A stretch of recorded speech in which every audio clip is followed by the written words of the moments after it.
Hello everyone. आज का video बहुत इंटरेस्टिंग होने वाला है क्योंकि आज मैं बात करने वाली हूँ अपने लोगों से, कुंभ राशि वाले लोगों से। और उनको मैं बताने वाली हूँ कि क्या होने वाला है साढ़े साती के तीसरे चरण में। अभी तक जो साढ़े साती गुजरी है काफी टॉपसी टर्वी रही है। हमारी जिंदगी में बहुत सारी चीजों को लिटरली सिर के बल खड़ा कर दिया। हम जिस चश्मे से दुनिया को देखते थे उस चश्मे का रंग ही बदल दिया। यहाँ तक कि हमारा जो अपने बारे में पॉइंट ऑफ व्यू था, साढ़े साती ने उस पॉइंट ऑफ व्यू को चेंज करने में भी हमारी बहुत मदद की है।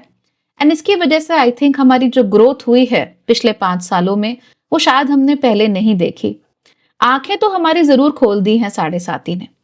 तो चलिए आज बात कर लेते हैं कि अभी तक साढ़े साती में हमने क्या क्या सीखा है और आगे जाके जो साढ़े साती का तीसरा चरण होने वाला है वो हमारे लिए कैसा बीतने वाला है। So let's get started. नमस्ते, भाग्यश्री होलिस्टिक एस्ट्रोलॉजी में आप लोगों का एक बार फिर से स्वागत है। यहाँ पर हम बात करते हैं पॉजिटिव, इंस्पायरिंग और होलिस्टिक एस्ट्रोलॉजी की, यानी कि एक ऐसा ज्योतिष जो कि आपके पॉजिटिव पॉइंट्स को मैक्सिमाइज कर सकता है और आपके नेगेटिव पॉइंट्स को मिनिमाइज करने में आप लोगों की मदद भी कर सकता है। चैनल अच्छा लगता है तो सब्सक्राइब और शेयर जरूर करना। चाहो तो सारे वीडियोस दूसरों से पहले देखने के लिए चैनल के मेंबर भी बन सकते हो। बाकी सभी चीजों के लिए, ज्योतिष सीखने के लिए या कंसल्टेशन के लिए आप मेरी वेबसाइट भाग्यश्री.org पर जा सकते हैं। कुंभ राशि वालों की बात कर लेते हैं। आपकी राशि कुंभ होने का मतलब यही होता है कि आपके जीवन में हमेशा डुअल प्रेशर्स रहेंगे। एक तरफ शनि आपसे कहते हैं कि भाई रूल्स को फॉलो किया करो, समाज का ताना बाना, समाज के रूल्स, मुझे अपने लिए ये नहीं करना, दुनिया के लिए ये सब करना है, ये सब कहते रहते हैं। सेवा करो, दूसरों के आगे झुको, ये कहते हैं। और दूसरी तरफ राहु होते हैं और कहते हैं रूल्स, कौन से रूल्स, मैं किसी रूल वूल में नहीं मानता। तो एक तरीके से ना एक डुअलिटी हमेशा हमें कुंभ राशि के अंदर देखने को मिलती है। ऐसे में हमें कुंभ राशि में दो खास तरह के लोग नजर आते हैं। पहले वो जो बिल्कुल शनि के रूल्स के द्वारा बाउंड होते हैं और दूसरे वो जो राहु के रूल्स के द्वारा ज्यादा अफेक्टेड होते हैं। जो शनि द्वारा अफेक्टेड होते हैं कुंभ राशि के लोग, उन लोगों को अक्सर ज्यादा समस्या पेश आती है। ये वो लोग होते हैं जो कि करना बहुत कुछ चाहते हैं लेकिन अपने लिए नहीं, दूसरों के लिए। ये वो लोग होते हैं जो कि ऑर्फनेजेस खोलना चाहते हैं, एनजीओस खोलना चाहते हैं, दुनिया की तकलीफों को मिटाना चाहते हैं, दुनिया के लिए सब कुछ करना चाहते हैं। ये वो लोग हैं जो अपनों के लिए करते करते घिस जाते हैं लेकिन शायद उन्हें कभी कोई एक्नॉलेज ही नहीं करता, कोई पूछता ही नहीं है। दूसरे होते हैं राहु ओरिएंटेड जो लोग होते हैं कुंभ राशि के। अब ये लोग थोड़े पिक्यूलियर होते हैं और जनरली जो आप कुंभ राशि के बारे में वेस्टर्न सिस्टम्स में पढ़ते हो ना, ये राहु वाले लोग होते हैं। ये बहुत ज्यादा किसी एक चीज को लेकर फोकस्ड होते हैं। ये सोचते हैं कि अगर मैं अपने लिए करूंगा तभी तो मैं दूसरों के लिए कुछ कर पाऊंगा। राहु ओरिएंटेड ये जो कुंभ राशि के लोग होते हैं, उनको ऐसा भी लगता है कि ये सारी दुनिया में सबको नहीं बचा सकते, इसीलिए सर्वप्रथम मैं खुद को बचाऊं, खुद को नरिश करूं, ताकि फिर मैं दूसरों के लिए काम कर सकूं। ये ऐसे लोग भी होते हैं जो किसी एक विद्या के पीछे बहुत बुरी तरीके से भागते रहते हैं, उसको अचीव करने के लिए, उसमें आगे बढ़ने के लिए भागते रहते हैं, कुछ भी हो चाहे। और वहां पर अचीवमेंट करके ही इनको शांति पड़ती है, वरना इनको अच्छा नहीं लगता। ये बहुत सारी चीजों के साथ एक साथ एंगेज होते हैं लेकिन उन चीजों के साथ पूरा डिटैचमेंट रखते हैं। यानी आए तो वेलकम, जाए तो भीड़ कम, इस तरीके का हर चीज को लेकर इनका नजरिया होता है। लेकिन जो शनि वाले होंगे वो कहेंगे कि मेरे दिल के दरवाजे तुम्हारे लिए हमेशा खुले रहेंगे, चाहे तुम मुझे कितना भी दुख पहुंचा दो, चाहे तुम मुझे बिल्कुल मरणासन्न कर दो, लेकिन फिर भी I want to be a nice person, I want to be a good person and I want to have you in my life. अगर तुम वापस आओगे या आओगी तो I will always accept you. और ऑब्वियस सी बात है, आपको मालूम होना चाहिए कि कौन से लोग ज्यादा दुख पाते हैं। ऑब्वियसली पहले किस्म के लोग, सैटर्न ओरिएंटेड जो ज्यादा होते हैं कुंभ राशि में, वो ज्यादा दुख पाते हैं रिलेटिवली। अब इससे क्या होता है, इससे क्या साढ़े साती का जो अगला चरण आने वाला है या जो हमने महसूस किया है चीजें, उनमें बदलाव है, बिल्कुल है। अगर आप सैटर्न ओरिएंटेड ज्यादा हैं कुंभ राशि में, इन दैट केस पिछले 5 साल आपके लिए ज्यादा दुखदाई रहे होंगे। इन 5 सालों में आपसे बहुत सारी चीजें जबरदस्ती छीन ली गई होंगी, राइट? आपको ऐसा महसूस हुआ होगा कि चीजें आपके वश में नहीं है, चीजें आपके हाथ में नहीं है, and everything is going away from you. ऐसा लगेगा कि किस्मत आपको बस घसीटती जा रही है किसी जगह पे और आपको नहीं समझ में आएगा कि ऐसा क्यों हो रहा है। आप सोचोगे कि मैंने तो सबके लिए सब कुछ किया, उसके बावजूद भी मेरे लिए कभी कोई कुछ क्यों नहीं कर रहा है? मुझे कभी कोई साथ क्यों नहीं दे रहा है? मेरे लिए कभी कोई क्यों स्टैंड नहीं ले रहा है? मेरे लिए कोई खड़ा क्यों नहीं है? ये आपके मन में आएगा। So this is going to happen a lot. और आप लोगों ने जेन्युइनली बहुत दुख झेले हैं, मना नहीं कर सकते, बिकॉज सैटर्न ये जो आपकी कुंडली के अभी खासतौर पे पहले भाव में आए हैं, उन्होंने बहुत ज्यादा त्रास बढ़ा दिया है। और ये त्रास ऐसा नहीं है कि बाहर से है, ये अंदर से है। ये दुख है कि मुझे क्यों नहीं पूछा जाता, मुझे क्यों नहीं माना जाता, मुझे कुछ समझा क्यों नहीं जाता। जब चार लोग खड़े होते हैं तो मुझे इग्नोर क्यों किया जाता है, मुझ पर नजर क्यों नहीं जाती, मुझे वो इज्जत, मुझे वो प्यार क्यों नहीं मिलता जो बाकी लोगों को मिल रहा है बिना कुछ किए। तो बिना कुछ किए उनको मिल रहा है, लेकिन मुझे सब कुछ करने के बावजूद भी I am not getting anything at all. कोई एक्नॉलेजमेंट ही नहीं है, कोई रिकग्निशन ही नहीं है। लेकिन जो राहु वाले हैं उनके साथ भी हुआ है ये चीजें, लेकिन उनका आउटलुक अलग है। उनके साथ भी चीजें बहुत खोई हैं, लेकिन वो सोच रहे हैं कि यार चलो ठीक ही है, कोई दिक्कत नहीं है, दुख हुआ, बुरा लगा, पर अच्छा ही हुआ ओवरऑल, अब मेरे पास टाइम ज्यादा है, अब मेरे पास रिसोर्सेज ज्यादा हैं। ये राहु ओरिएंटेड जो लोग हैं और जो सैटर्न ओरिएंटेड लोग हैं, इन दोनों के बीच का डिफरेंस मैं आपको एक छोटे से एग्जाम्पल से समझाती हूँ। तो मान लीजिए कि दो व्यक्ति हैं, ठीक है। एक है सैटर्न ओरिएंटेड हमारा कुंभ राशि और एक है हमारा राहु ओरिएंटेड कुंभ राशि। दोनों की ही गर्लफ्रेंड है जो बहुत खर्चा करती है। जो सैटर्न ओरिएंटेड है उसको अपनी गर्लफ्रेंड के ऊपर खर्चा करने में बड़ा अच्छा लगता है। उसको लगता है कि मेरी गर्लफ्रेंड जो चाहती है मैं उसको बस प्रोवाइड करता चला जाऊं, किसी चीज की कमी ना हो। उसकी जबान पर बात आए इससे पहले ही दुनिया की हर खुशी उसके सामने होनी चाहिए। कुंभ राशि में जो सैटर्न ओरिएंटेड नहीं है, जो राहु ओरिएंटेड है, वो क्या करेगा? ये जो व्यक्ति है ये कहेगा कि वाओ ग्रेट वेकेशन, कूल, चलो हम दोनों चलते हैं, लेट्स एंजॉय इट टुगेदर। तुम्हारे लिए मैं एक डायमंड रिंग ले रहा हूं, मैं भी अपने लिए एक प्लैटिनम का बैंड ले लेता हूं, दोनों वहां पे ट्विनिंग करेंगे, मजा आएगा। तो खर्चा यहां भी हो रहा है, खर्चा वहां भी हो रहा है, गर्लफ्रेंड के ऊपर ही खर्चा हो रहा है। लेकिन किसी कारणवश मान लो बात नहीं बनती और आपकी गर्लफ्रेंड आपको छोड़ के चली जाती है, दोनों की चली जाती है। ऐसे में जो शनि वाला व्यक्ति है वो बन जाएगा देवदास। वो रोने लगेगा, वो बार बार भगवान से प्रार्थना करेगा कि ये वापस क्यों नहीं आ जाती। वो मैनिफेस्टेशन करना शुरू कर देगा। वो कहेगा कि मैं ये मैनिफेस्टेशन मेडिटेशन कर रहा हूं, मेरी एक्स को वापस ले आओ। या कई बार मैं लाइव आती हूं तो बहुत सारे लोग लिखते हैं लाइक नंबर 6 कि ए का बी से कांटेक्ट होगा या नहीं होगा, हम नो कांटेक्ट हैं, हम आपस में बात कैसे करें। These people are not ready to believe कि आप नो कांटेक्ट नहीं हो, आपका ब्रेकअप हो चुका है। You have broken up. So वो डिल्यूजन मानने को राजी नहीं है। जो चीज जा चुकी है उसको ढो रहे हैं अभी तक, उसकी लाश को ढो रहे हैं अभी तक। तो ये सैटर्न में देखने को मिलेगा। और अगर पलट के उस व्यक्ति ने दोबारा देख लिया, उस लड़की ने दोबारा देख लिया, तो ये बिछ जाएंगे बिल्कुल। ये कहेंगे कि बस Devi come back, I want you, I can't live without you.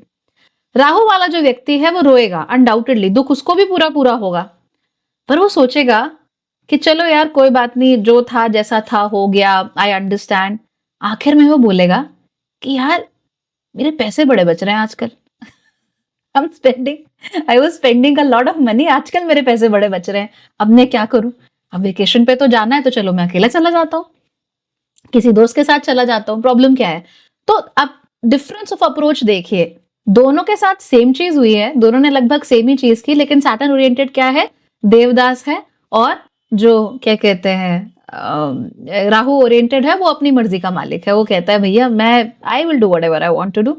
तो ये डिफरेंस है और यही डिफरेंसेस हमें देखने को मिलते हैं। सिचुएशन सबके सामने एक जैसी आई है। बहुत ज्यादा पैसा खर्चा हुआ है एक्वेरियंस का, मतलब बेहद, हद के बाहर। बाकी और किसी चीज ने आपको इतना तंग नहीं किया जितना अपने फाइनेंसेस ने आपको तंग किया है। बिल्कुल ही पैसों के मामले में घिसाई बोल देते हैं ना, कि बिल्कुल शनिदेव ने आपको बोला कि ले बेटा ऐश कर। तो इस तरीके से पैसों के मामले में आपको बहुत सरदर्द दिया है। आपके कर्जे बहुत बढ़ाने शुरू किए शनिदेव ने, और ये बढ़ने की शुरुआत आपकी 7.5 के पहले चरण से ही हो गई। फिर जैसे 2020 हिट हुआ वैसे ही आपके जो कर्जे थे वो धीमे धीमे धीमे धीमे करके बढ़ने शुरू हो गए, और बढ़ते बढ़ते बढ़ते वो ऐसे लेवल तक आकर पहुंच गए कि जहां पर आपके लिए बर्दाश्त करना मुश्किल हो गया उन खर्चों को। तो दोनों ने ही ये चीज बर्दाश्त की। अब उसकी वजह से क्या हुआ आप लोगों के साथ? आपके रिलेशनशिप्स में भी आपको प्रॉब्लम नजर आने लगी, और आपको ये रियलाइज होने लगा कि आपके रिलेशनशिप्स आपकी मदद कैसे नहीं कर सकते। कैसे कर सकते हैं वो नहीं, कैसे नहीं कर सकते वो आपको समझ में आया। आपके अपने लोग ही आपको किस हद तक सपोर्ट कर सकते हैं, कहाँ तक आपके साथ चल सकते हैं, ये आपको समझ में आ गया। और साथ ही आपको ये भी रियलाइज हुआ कि वो बहुत लंबे समय तक या बहुत बड़ी दूरी तक आपके साथ नहीं चलने वाले हैं। प्रोबेबली आप जिस समस्या से गुजर रहे हैं वो उनको समझ में भी नहीं आने वाली है, right? You probably they won't understand. आपने बिजनेस शुरू किया, बिजनेस चला नहीं, आपको पूरे घर वालों ने गरियाना शुरू कर दिया कि तू तो ऐसा ही है, तुझसे होगा नहीं, तुझे क्या जरूरत थी ये सब करने की, है ना, फालतू पैसे खर्च करा दिए ये वो। तो अब कुंभ राशि वाले परेशान उसकी वजह से, राइट? तो अब आपको रियलाइज हो रहा है कि प्रोबेबली क्योंकि मैंने एक बिजनेस फैमिली में जन्म नहीं लिया, इसलिए ये लोग कभी समझेंगे ही नहीं कि एक बिजनेस के लिए क्या क्या चाहिए होता है। क्योंकि मैंने एक अमीर परिवार में लेट्स अज्यूम जन्म नहीं लिया, इसलिए वो कभी समझेंगे ही नहीं कि वैल्यू क्या होती है इंप्रेशंस की या इन्फ्लुएंस की या कॉन्टैक्ट्स की। तो इनको मैं क्यों समझा रहा हूँ, इनको मैं क्यों बता रहा हूँ? ऐसे में जो शनि ओरिएंटेड ज्यादा है, जो रिस्ट्रिक्शन ओरिएंटेड ज्यादा है, वो अपनी फूटी हुई किस्मत का कटोरा लेके वो किनारे बैठ जाएंगे and then not going to do anything about it. अब जो राहु ओरिएंटेड है वो कहेंगे कि ऑल राइट ठीक है, this didn't work out and मुझे नहीं लगता कि ये लोग मेरी ज्यादा मदद कर सकते हैं, तो मैं इन पर ना डिपेंड हूं, अब मैं देखूं कि मैं अपने लिए क्या कर सकता हूं। ठीक, तो ये दोनों डिफरेंसेस हमें यहाँ देखने को मिलते हैं। तो सबसे बड़ा इशू आपके लिए फाइनेंशियली आया है, लॉसेस आपके लिए भी बहुत ज्यादा हुए हैं, पैसों के लॉसेस तो आपके हुए ही हुए हैं, उसके साथ साथ चीजों का लॉस, संबंधों का लॉस भी आपके लिए बहुत ज्यादा हुआ है। लेकिन पिंच अगर किसी चीज ने किया है तो वो किया है पैसे ने, क्योंकि पैसे ने आपको सबके रंग दिखा दिए।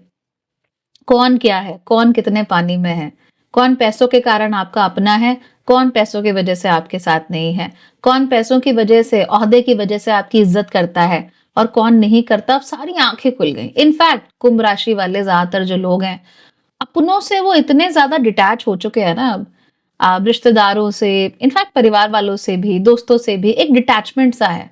अब आप उनसे कुछ उम्मीद नहीं करते। जहां कहीं भी आपकी बहुत अटैचमेंट रही होगी, चाहे अभी वो रिश्ता चल ही क्यों ना रहा हो, चाहे वो बिल्कुल अपने सगे ही क्यों ना हो, वहां पे रिश्ता भले ही चल रहा हो लेकिन एक डिटैचमेंट है कि हाँ, I know that this is not right. आप नहीं भी हो तो भी मेरी जिंदगी तो चलती रहेगी, आप मेरे सर्वाइवल के लिए, आप मेरी जिंदगी के लिए, आप मेरे जीने के लिए कंपलसरी नहीं हो, आप जरूरी नहीं हो। ये बात कुंभ राशि वालों को समझ में आ गई है। तो साढ़े साथी ने ये आपके साथ जरूर अच्छा किया, चाहे थोड़ा धक्के के साथ किया हो, चाहे थोड़े झटके के साथ किया हो, लेकिन ये जरूर अच्छा किया कि आपको ये बताया कि you are by yourself, आपको जो भी करना है खुद ही करना है। किसी के साथ से, किसी का सपोर्ट की उम्मीद मत करो, जो होगा स्वयं होगा। अब जब थर्ड फेज शुरू हो जाएगा साढ़े साथी का, that's going to happen on 29th of March 2025 में, उसके बाद तीसरा चरण और जो आखिरी चरण है साढ़े साथी का 2025 से 2027 and a little bit in 2028 as well, वो आप महसूस करेंगे। इसमें आपको क्या होगा, इस दौरान आपके दिमाग में एक ही बात चलेगी एंड दैट इज मनी।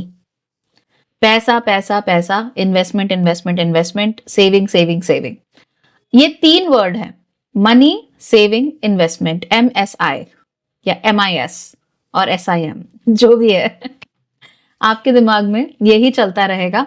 और अब आपने ये ठान लिया है, विचार कर लिया है, जो पैसा बर्बाद हुआ सो हुआ, जहां जितने कर्जे हुए सो है, अब तो मुझे पैसा कमाना भी है और उस पैसे को फ्लॉन्ट भी करना है।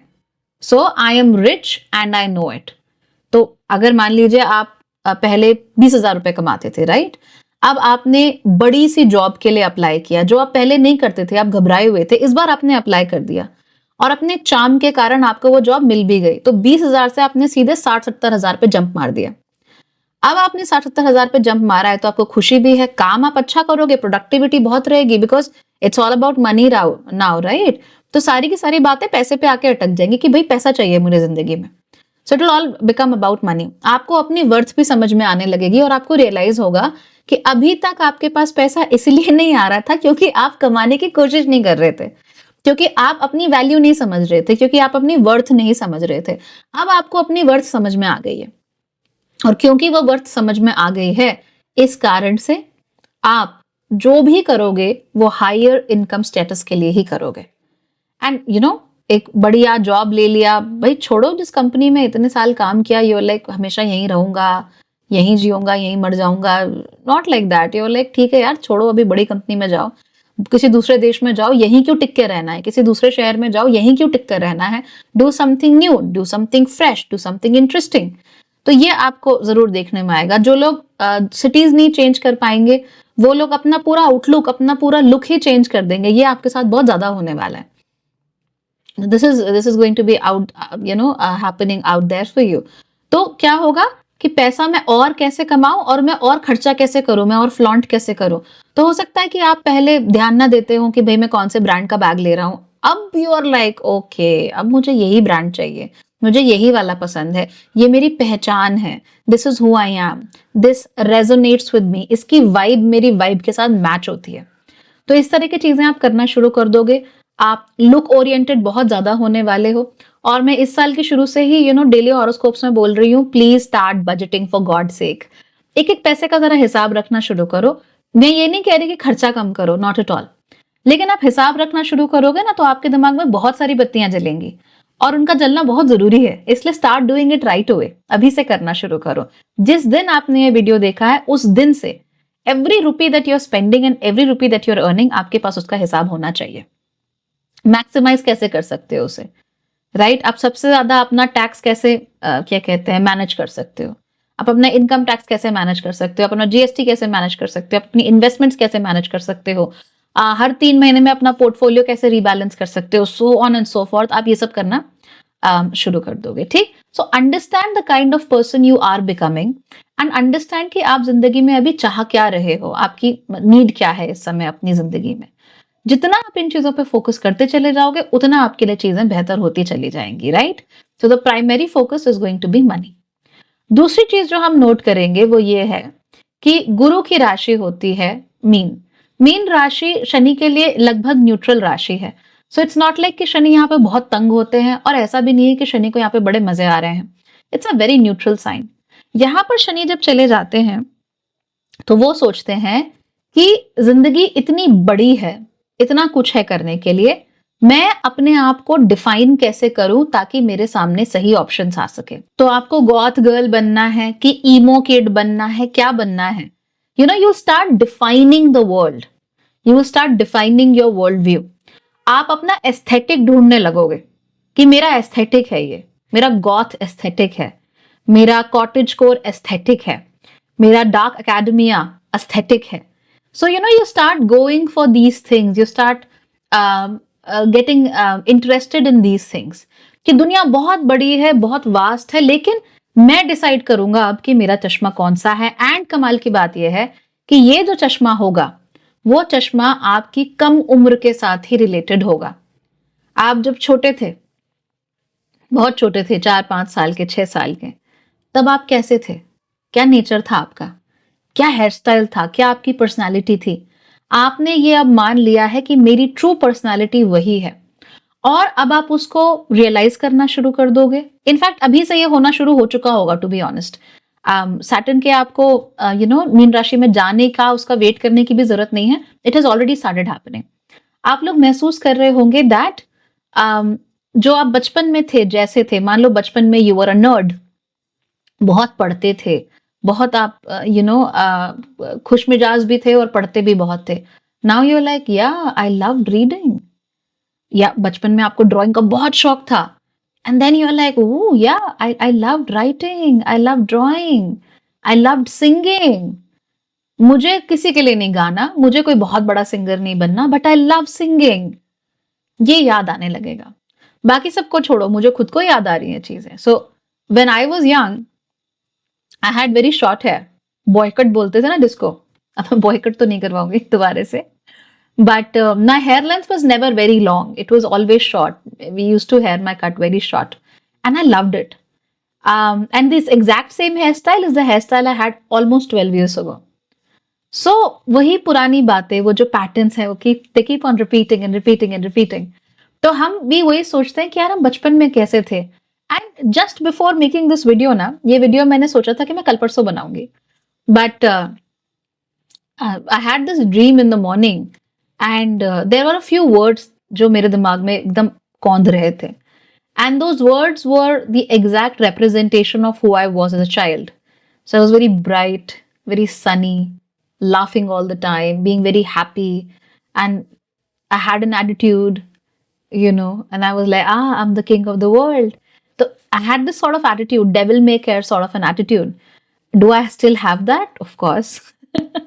But बाकी चीजों में वो कहीं ना कहीं दब तो जाता ही है ना, when you becoming an adult. अब जब ये 7.5 का तीसरा चरण आ रहा है, शनि हमारे दूसरे घर में जाएंगे हमारे चंद्रमा से, then will be all about मैं बचपन में क्या था, मैं कौन था, मुझे वैसे ही होना है.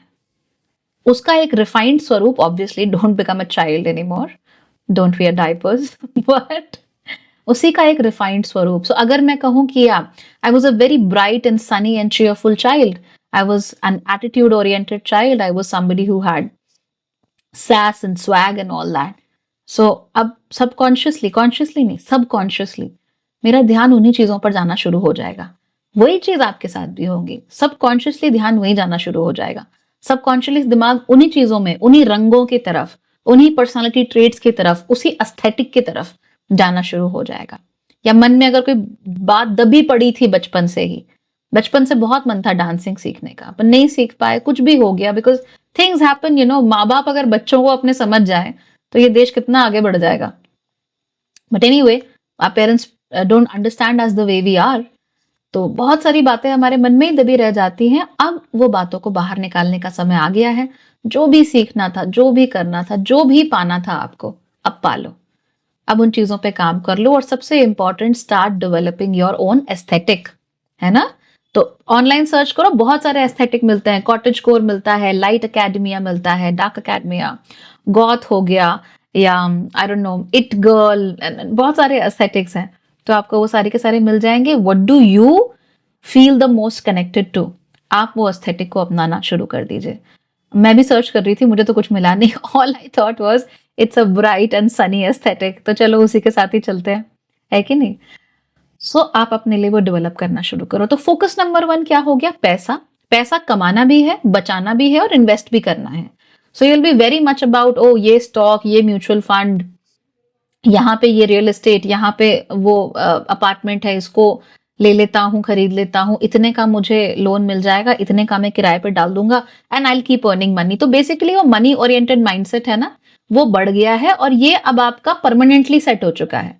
ये जो पिछले 5 साल में पैसे ने परेशान किया है ना, वो अब परमानेंटली उसने आपको मनी ओरिएंटेड बना दिया है.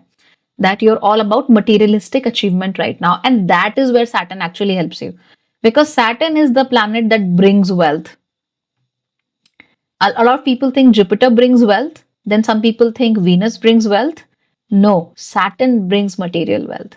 Jupiter आपको सौभाग्य देता है जिससे चांसेस मिले. शुक्र जो है वो उनका भोग देता है, लेकिन जो एक्चुअल मटेरियल वेल्थ है वो हमेशा शनि की होती है. तो यहाँ पे हमें ये देखने को मिलेगा. तीसरी चीज, अपने परिवार के साथ आपके जो संबंध है ना, वो बहुत हद तक बदल जाएंगे. They going to change completely. Now अगर आप शनि ओरिएंटेड एक्वेरियस हैं, तो आपको रियलाइज होने लगेगा कि किस प्रकार से आपका परिवार आपको लिमिट कर रहा है और कहां कहां पर लिमिट कर रहा है.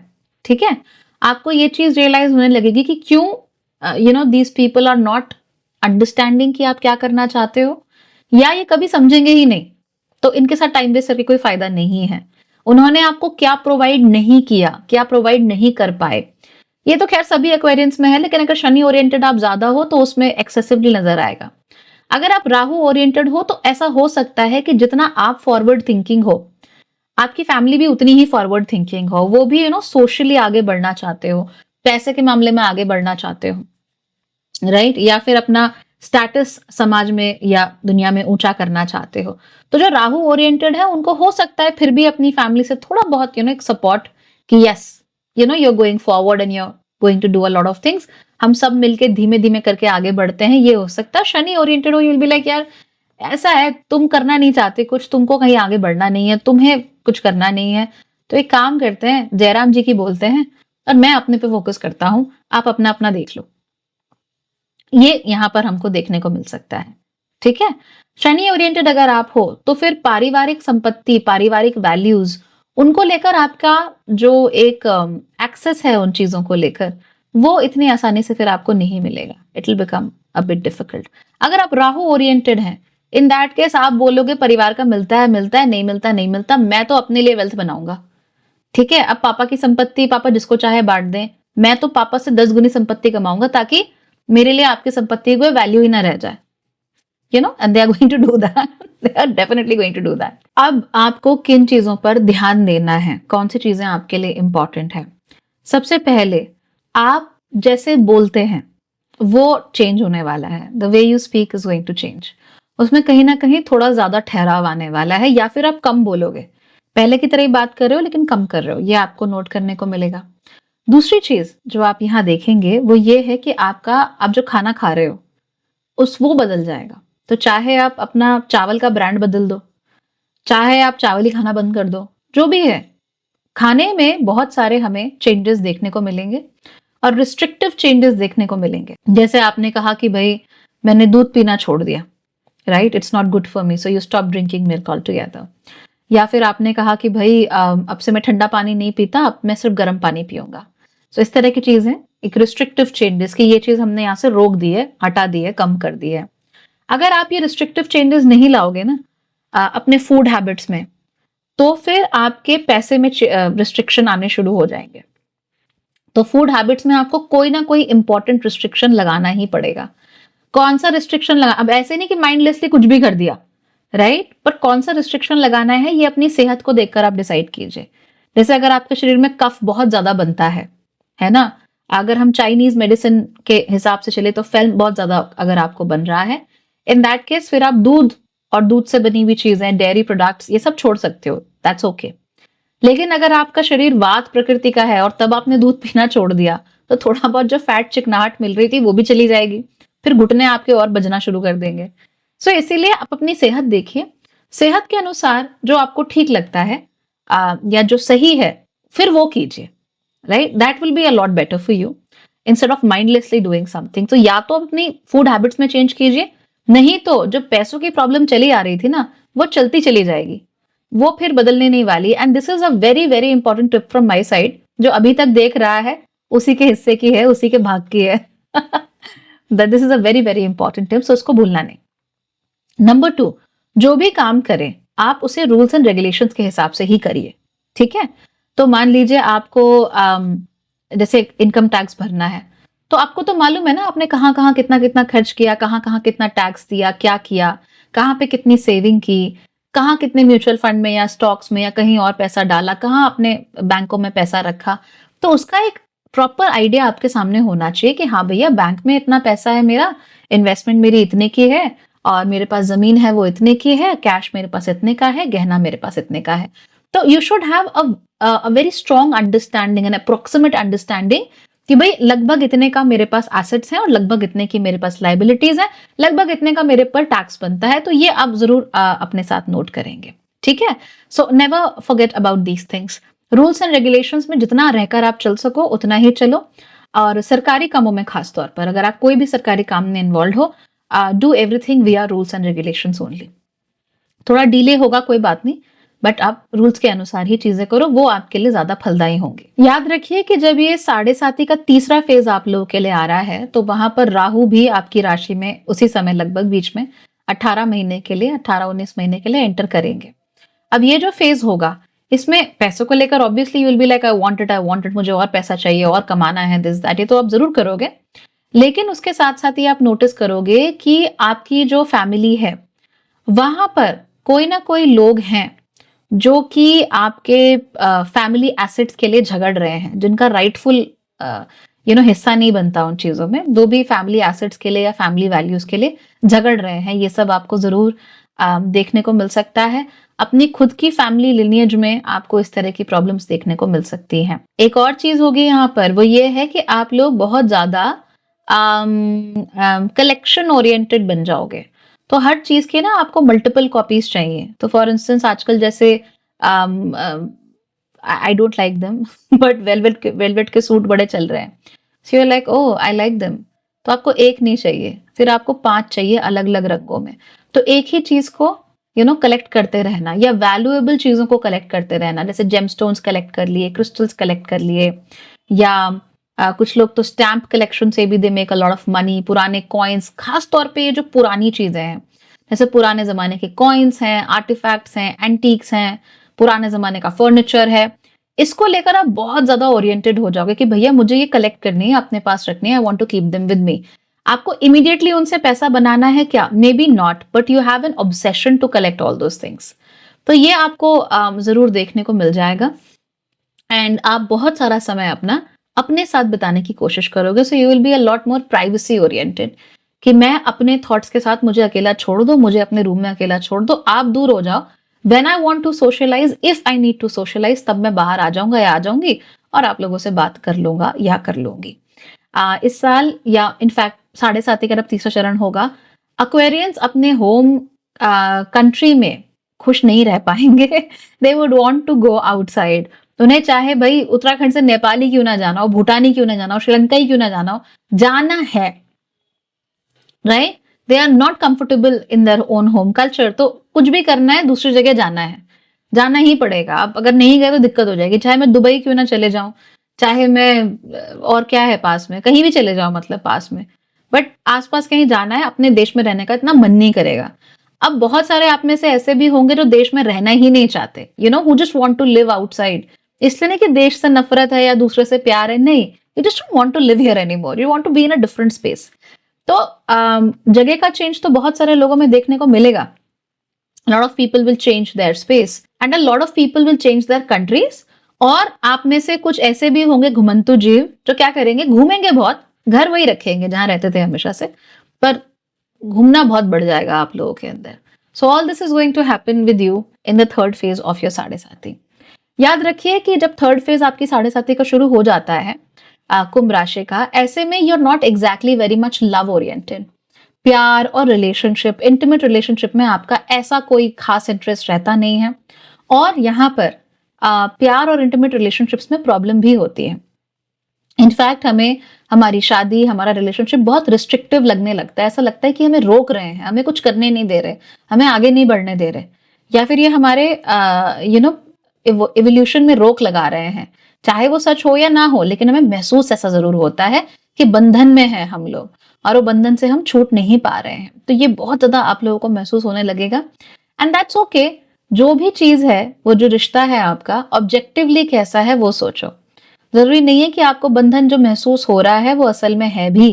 So you need to talk to your partner about that. अगर आप सिंगल हैं, you are not even interested any more, you are not interested any more, आपका जो ध्यान है वो इन चीजों पे फिलहाल है ही नहीं। अगर कोई मिल गया तो ठीक है, otherwise you are not interested. और कमाल की बात यह है कि जब आप ध्यान देना छोड़ दोगे तभी शायद आपको कोई मिल जाए। तो जब कंप्लीटली आपके मन से वो बात चली जाएगी ना कि काश मेरी जिंदगी में कोई हो, I really wish somebody was there, तभी आपके जीवन में कोई आएगा, आपके हिसाब का ही व्यक्ति आएगा। और क्योंकि आप उस चीज से इतने डिटैच हो चुके होगे, इसीलिए अब आप उनको नॉर्मली बिहेव करने लगोगे। वरना यूजुअली क्या होता है एक्वेरियंस के साथ, मैंने बताया था ना, कुंभ राशि वाले प्यार से डरते हैं क्या? ये वाला वीडियो देखा है आपने? मैंने उससे बताया था कुंभ राशि वाले बिल्ली की तरह बिहेव करते हैं कि अगर आप इनके पास जाओगे, अप्रोच करोगे, तो ये भग जाएंगे वहां से इमीडिएटली। जहां भी उनको हल्का सा भी रियलाइज हुआ कि अरे this person loves me, they will run away. But उसके बाद जब वो आपको धीमे धीमे करके पसंद करने लगते हैं, तो वो अपने आप ही धीमे धीमे करके you know they will come close to you and they will allow you to come close to them. तो बहुत यूनिक तरीके से एक्वेरियंस बिहेव करते हैं प्यार के मामले में खास तौर पर। This is the same story that is going to happen with you in the third phase of your 7.5। तो अगर ओवरऑल हम कहें तो परिवार पर आपका ध्यान नहीं है, पारिवारिक एसेट्स पर आपका ध्यान नहीं है। ध्यान जरूर रखना, कोई और आके कब्जा ना कर ले, दैट्स इट। तो इन चीजों पे आपका ध्यान नहीं है। पैसे पर, बढ़िया नौकरी पर, बढ़िया बिजनेस पर, हर चीज को टॉप पे ले जाने पर, पैसे को फ्लॉन्ट करने पर आपका बहुत ज्यादा ध्यान है एंड ये बढ़ता चला जाएगा। अपना एक एस्थेटिक बनाने पर आपका बहुत ध्यान है कि जैसे सिमी गरेवाल की तरह कि भाई हम तो हमेशा व्हाइट ही कपड़े पहनते हैं, जब भी दिखेंगे सफेद कपड़ों में, तो ये भी लाइक या I kind of like that, I understand what she was going through, I understand her point of view, तो मैं भी अब ऐसे ही करूंगा या करूंगी। तो ये आपके अंदर आने लगेगा फाइनली। प्यार भी आ सकता है but now it will be more levelled और आप एक लेवल प्लेइंग फील्ड पे आराम से फिर प्यार को अप्रोच करना चाहते हो। ओवरऑल 7.5 का तीसरा फेज आपके लिए रिवॉर्डिंग ही होने वाला है, खराब नहीं होगा, trust me, it's going to be very rewarding. लेकिन अगर कहीं पर भी रिस्ट्रेन आपको महसूस होता है तो याद रखिए रिस्ट्रेन अपने खाने पर लगाइए, किसी एक चीज पर जो आपकी सेहत के अनुसार ठीक है, आप उस पर रिस्ट्रेन लगाइए and things will be good for you. आप देखिए आपके पास रिसोर्सेज आते रहेंगे, पैसा आपके लिए आता चला जाएगा। और कभी भी अगर आपको लगे कन्फ्रंटेशन की स्थिति है तो वहां पर जबान पे ताला लगा लेना, बोलना मत, कुछ बोलने की कोई जरूरत नहीं है। You will not get anything bye winning arguments, you will get things by winning Wars. I hope you understand. Only Aquarians can. All right, everybody, take care then. अपना खूब ख्याल रखना। आने वाला समय बहुत अच्छा होने वाला है, तो इसको और अच्छा कैसे बनाना है, और बेहतर और इंटरेस्टिंग कैसे बनाना है, ये सोचना। और जो भी करना अपनी लाइफ में अच्छा करना। कहीं पर भी प्रॉब्लम होती है, get in touch with me, साथ में मिलकर हम लोग सारी चीजें सॉर्ट आउट कर लेंगे। All right, take care then everybody, bye bye.